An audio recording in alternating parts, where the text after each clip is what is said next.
For Sharon Henderson, bringing the killer of her daughter, Nikki Allen, to justice has been an all-consuming, personally ruinous, 3-decade mission.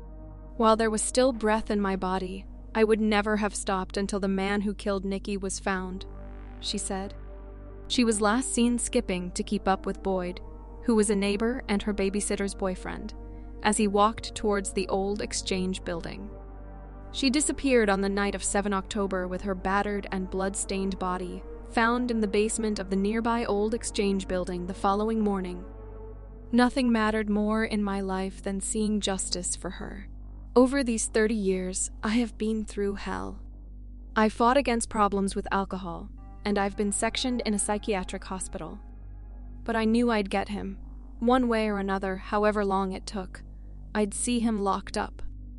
That man was David Boyd, who, for reasons that will never be fully known, battered her head with a brick, rolled up her t-shirt, and stabbed her 37 times. He dragged her body down cellar steps to try to hide her. Local man George Herron fell under police scrutiny, confessing to the crime after 3 days of questioning. But that confession was ruled inadmissible in court due to harsh interrogation tactics, and Mr. Herron was acquitted of Nikki's murder, granted a new identity, and relocated from Sunderland. Henderson says her life has been taken away. I've become estranged from most of my family through this. It's taken over my life. I spent many years drinking to dangerous levels because of this. And since Nikki's death, I've been admitted to psychiatric care.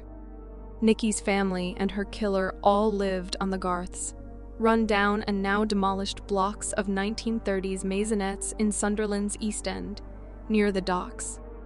Henderson's search for Nikki's killer began with trying to track down any man who lived on the estate whom she had suspicions about. To help her memory, she drew out a map of the block and tried to eliminate each in turn. Eventually, only one person was left. She said, David Boyd. At the time, he was using the surname Smith and also Bell, so no one knew his true identity. Henderson said Boyd, then in his mid-20s, was a friend of her sister's partner, but she had never been able to find anything about his earlier life.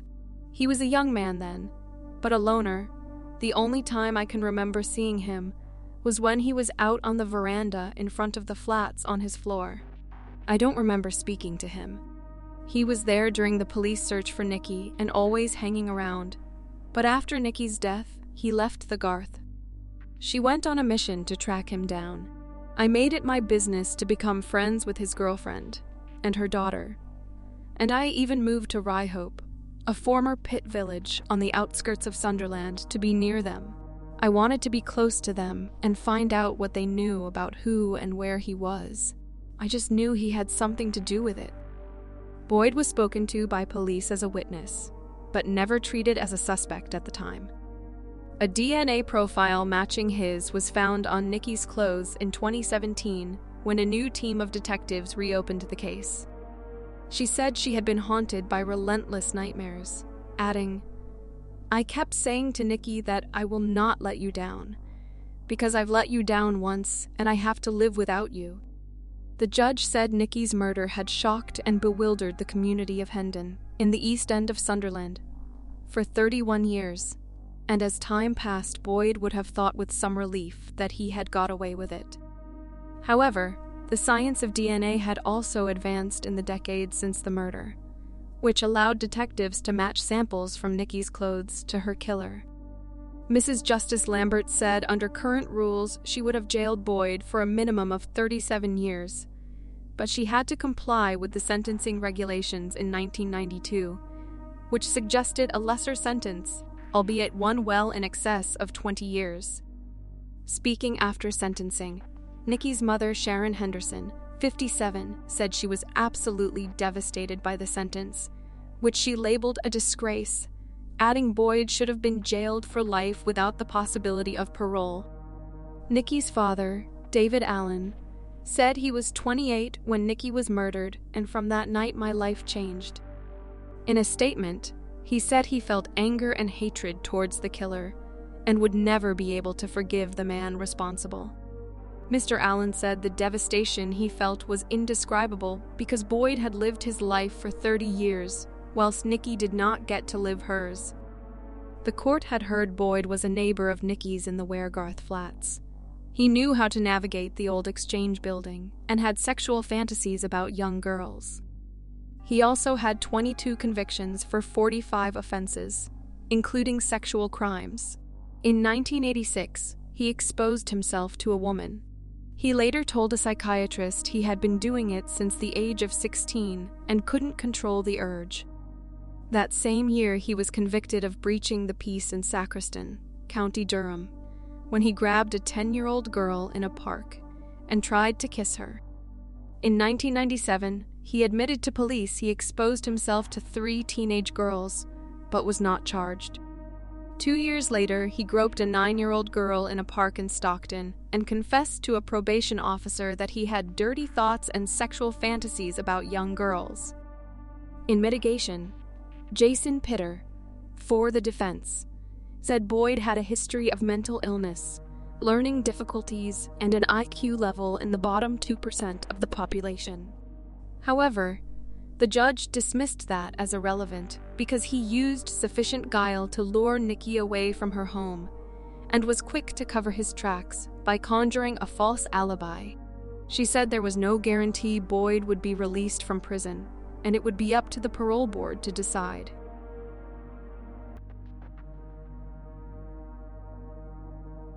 On June 4, 2006, hikers discovered a decomposing body a few miles from Lyons in the South St. Vrain Canyon.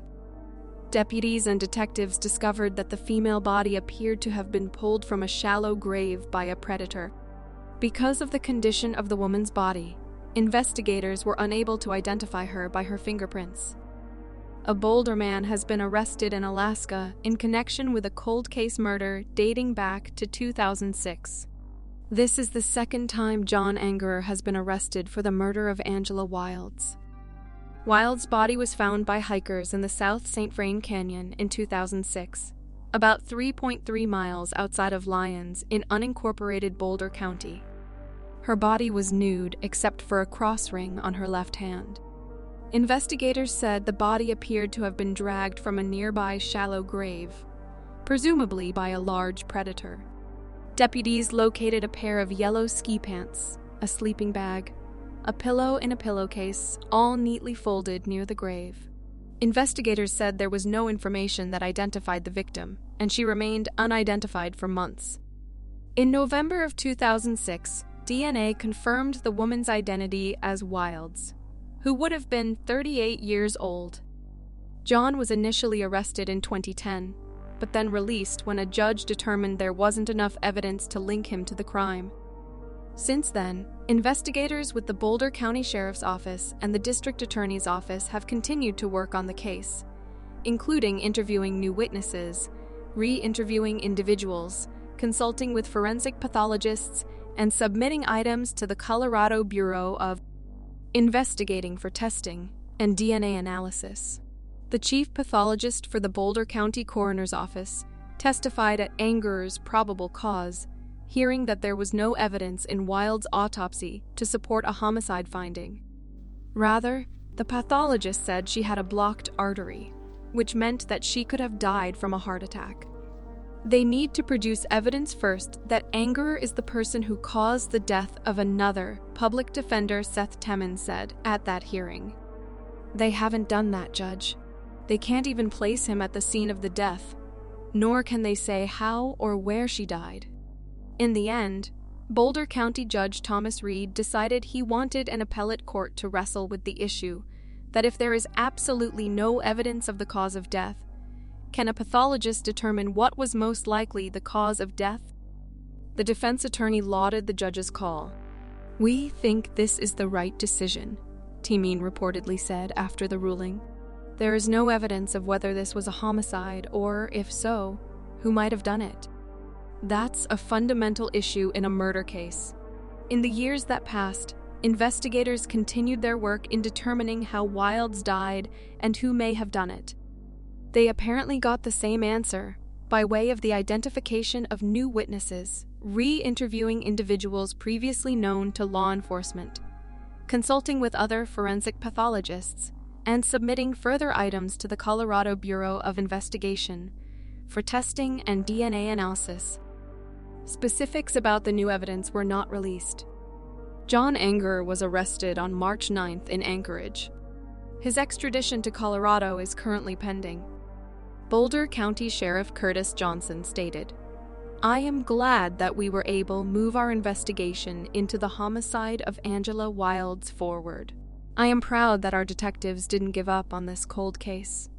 We know Angela's family has been waiting a long time for this day to come.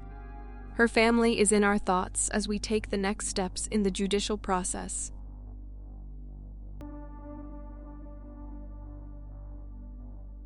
A 36-year-old West Springfield woman who was found dead in her home over the weekend had been stabbed repeatedly, and her death has been ruled a homicide, Fairfax County Police said. The body of Robin War Lawrence was found about 12:30 p.m. Sunday by an acquaintance who went to the Contemporary House on Resaca Lane to check on her. Lawrence's 2-year-old daughter, Nicole, also was inside and apparently unharmed. Police said that they did not know how long Nicole was left alone, and that an autopsy will be performed to estimate the time of her mother's death. But police spokesman Warren Carmichael said, "We're talking more than a short period of time." The child, who had undergone a liver transplant operation in 1993 at Children's Hospital in Pittsburgh, was taken to Fairfax Hospital for observation and released to her father. Ollie Lawrence, a hospital spokeswoman, said, "Police at the time have not determined a motive in the stabbing, which has shaken a neighborhood that cannot even recall ever having a burglary. At this time, there are a lot of unknowns in this case," Carmichael said. "There are a lot of questions, and we don't have answers." Carmichael said there was no evidence of sexual assault.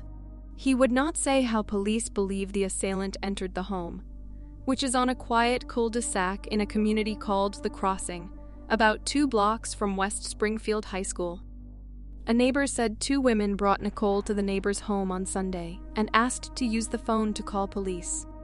The women said Lawrence's husband, an executive with U.S. Air, was away on business and had been unable to contact his wife by phone.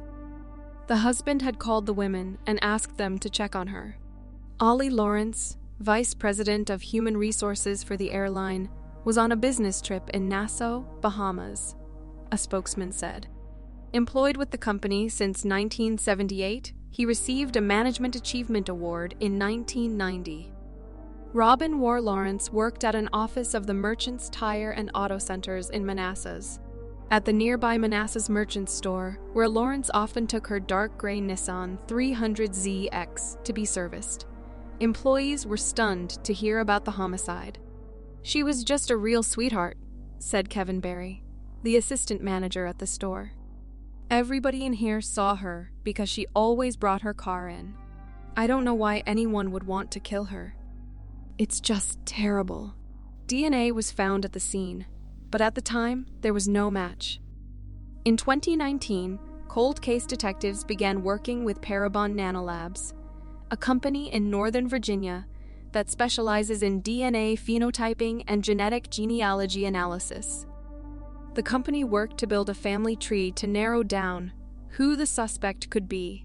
The company uses processes that predict physical appearance and biological relationships from unidentified DNA evidence. Pictures of Stephen Smirk, 51, of Niskayuna, New York, from 1988 and 1998, were found and compared to a digital composite image created by Parabon Nanolabs. Fairfax County detectives traveled to New York, where they obtained a murder confession from Smirk. Police Chief Kevin Davis said, "Smirk was arrested on second-degree murder charges and is awaiting extradition to Virginia." Smirk was a member of the Army in 1994 and was stationed at Fort Myer, now known as Joint Base Myer-Henderson Hall. He has no criminal history, and Davis said, "Smirk is not currently suspected in any other crimes." The murder of Lawrence appears to have been a random act, and no motive was given.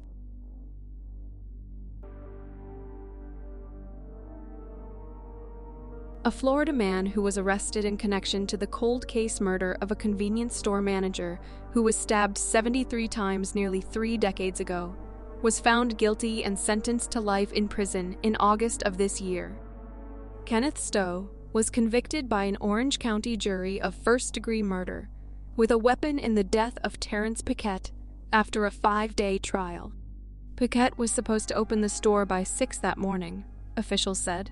2 men from an armored car company were there to pick up a cash deposit from the business, but the door was locked. Deputies got keys to the business after one of Pette's co-workers, who closed shop the night before, drove by, saw authorities, and let them inside with his keys. Pette was found dead the morning of February 3, 1996, inside the bathroom of the Lil Champ convenience store in northwest Orange County. Pools of blood stained the floor and walls in photos shown by the sheriff's office after the 2021 arrest of the then 54-year-old Stowe. The cash deposit from the store was also missing. Orange County Sheriff John Mina told reporters at a press conference following Stowe's arrest after DNA from a discarded can of beer linked him to the cold case that the scene was very gruesome. Pette, 31, was the sole employee of the store. Deputies were initially called to the scene after someone noticed the lights were out, even though the store was usually open at the time. Once inside, deputies found Pette dead from 73 stab wounds. Investigators said blood from Stowe was found throughout the store, including the freezer door, freezer flap, the lottery machine, and the key cylinder and push bar of the entry and exit door. The killer injured himself during the attack and moved around to various parts of the store before fleeing the scene, authorities said. The killer stole Pette's keys and locked the business after stealing about $1,000 from the safe under the cash register, deputies said. Despite the evidence collected from the scene, investigators lacked the technology then to create a DNA profile and identify a suspect. A detective closed the case on September 29, 1997. Pending further leads.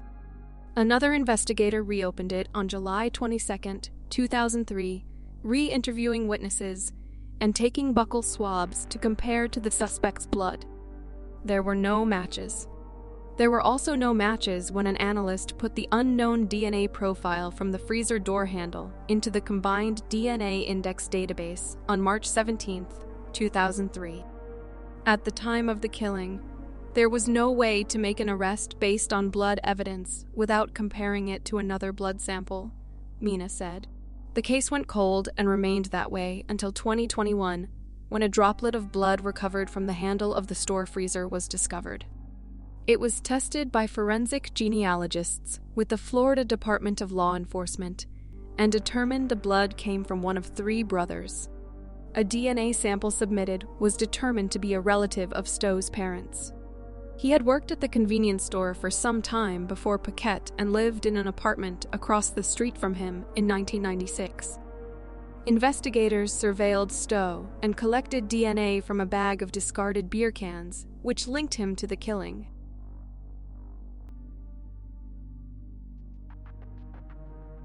The killing of 22-year-old Eileen Cotter in North London remained unsolved for nearly 50 years.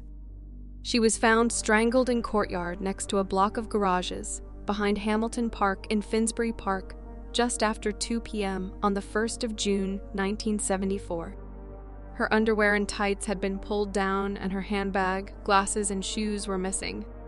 A post-mortem examination concluded she died of manual strangulation and had a black eye and bruising from being hit in the face. Eileen was a known sex worker who lived in North London, and the garages were known to be used for prostitution. Detectives spoke to 92 potential suspects and deployed police officers as decoys to draw out predatory men in the area, but nobody was ever charged. DNA samples were taken from her body and entered onto the police database. It was not until February 2019 that South African suspect John Appelgren, then 78, was arrested for a domestic assault on his 3rd wife. He accepted a police caution over the offense, and his DNA sample was matched to those recovered from Eileen's body. Detectives then carried out further investigation to build a timeline of events to prove that only Appelgren could have been the killer. Appelgren told police in interview that he was living in Leighton, East London, at the time of the killing, and denied going to the Hamilton Park garages or any knowledge of Eileen Cotter. Faced with the DNA evidence, he later admitted having sex with Eileen, but denied killing her. On 22nd of June 2022, he was arrested and charged with murder. Appelgren went on trial at the Old Bailey in May 2023, with the prosecution arguing that he had sex with Eileen before he strangled her and pushed her dead body out of his car and drove away. The court heard the killing took place 6 weeks after the birth of his first child with his ex-wife Anne. She told police that he once used both of his hands to apply force to her neck. On June 16, 2023, he was cleared of murder but convicted of manslaughter. He was also convicted of indecently assaulting a young woman at the reception for his wedding to Anne on October 14, 1972. She did not make a complaint at the time, but disclosed it to police during the investigation launched in 2019.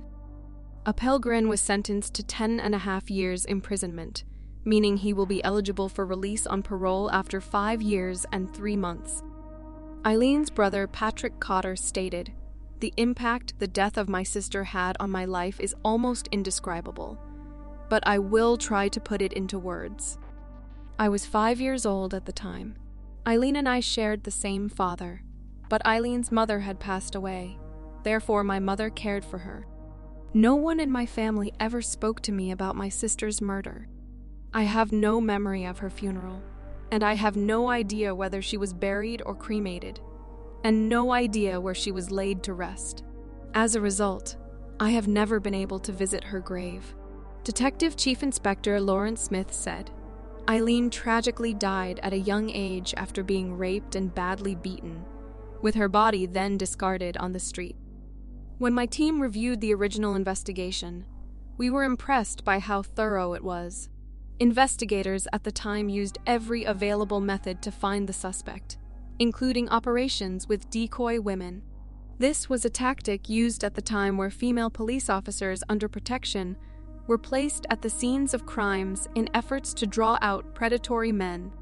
Unfortunately, they did not have the science available to us now, and although he should have been in prison decades ago, her killer has now been brought to justice."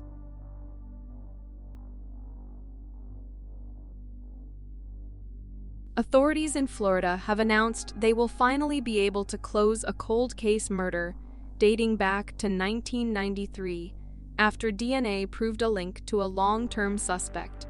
Roslyn Cruz was just 23 and had last been seen getting into the car of an unknown person on November 1, 1993.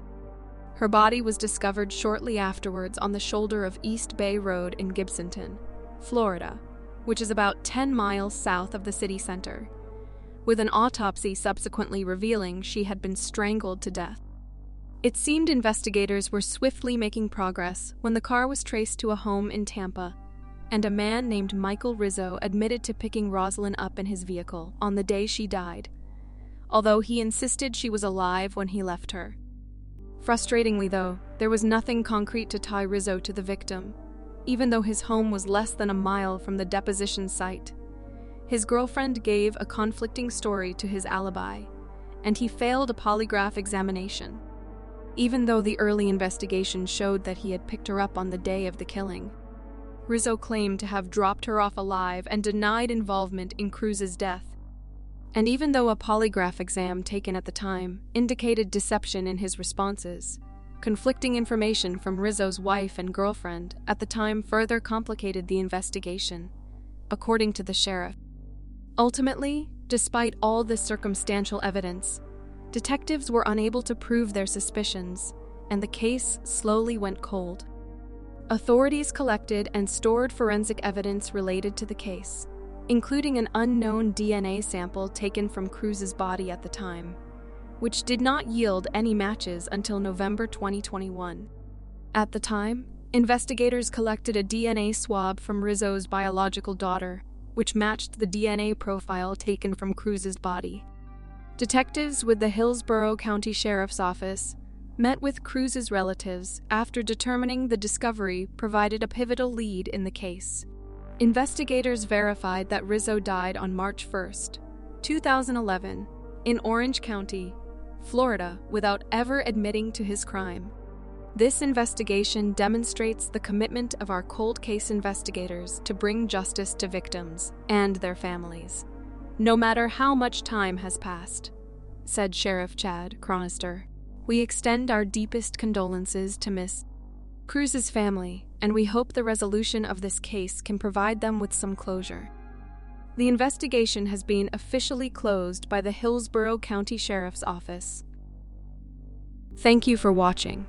If you enjoyed the video, please like and subscribe to stay tuned with the latest uploads.